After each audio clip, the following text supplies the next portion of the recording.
বিসমিল্লাহির রহমানির রহিম। এই তো আমার নিহারি রান্না। আমরা এক একজন মানুষ কিন্তু আমাদের রান্নার ধরনও এক এক রকম, তাই না আপুরা? এই তো আমি যেভাবে নিহারিটা রান্না করি আর কি, আমি কিন্তু নিহারির ভিতরে খুব একটা মশলা দেই না।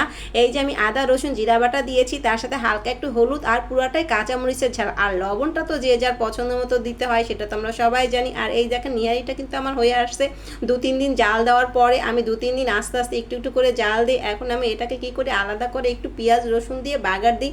বাগারে খুব একটা তেল দেই না, কারণ নিহারিতে আমরা সবাই জানি এমনিতে এটা খুব তেল ভেসে উঠে। এই যে এখন আমি বাগার দিয়ে দিলাম, তার সাথে আবার আমি আস্ত কিছু কাঁচামরিচ ছেড়ে দিলাম একটু ফ্লেভারটা ভালো হওয়ার জন্য। এই তো আমার নিহারিটা রান্না ডান।